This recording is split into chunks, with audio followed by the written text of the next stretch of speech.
Mesdames, Mademoiselles et Messieurs, bienvenue sur le journal de ce jour.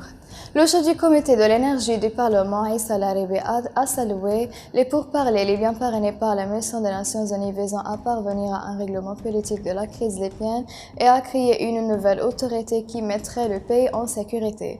Laribé a expliqué que le succès de ces réunions conduirait à une période de stabilité qui durera 18 mois et se terminera par les élections présidentielles et parlementaires, soulignant que le choix de la ville de Sirte comme siège de la présidentielle et le nouveau gouvernement est très bien accueilli par toutes les parties libyennes.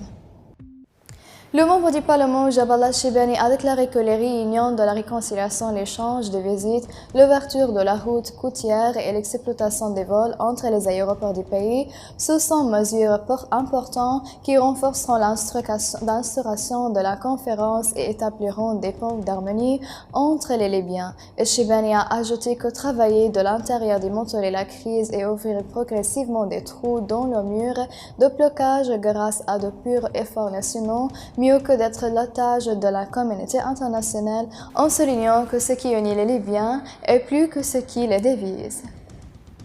Jeudi, le Premier ministre libyen M. Abdallah Thani a évoqué les mécanismes de résolution du problème de la pénurie d'eau dans la municipalité de Sirte lors d'une réunion avec le chef de la Société nationale des ressources en eau, Awad Idrissi.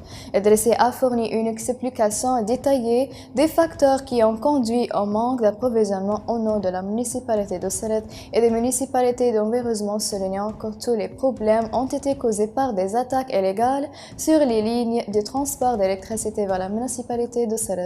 À son tour, Thani a donné des instructions aux autorités concernées pour mettre fin aux attaques illégales et faire en sorte que les quantités d'eau spécifiées atteignent chaque municipalité.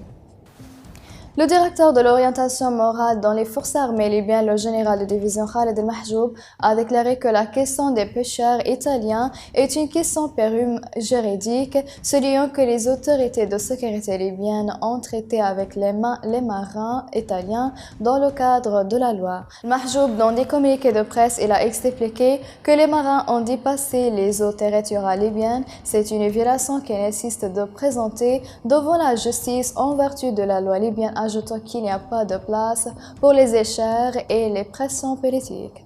Mesdames et messieurs, la fin des résumés. Merci de m'avoir attiré votre attention et au revoir.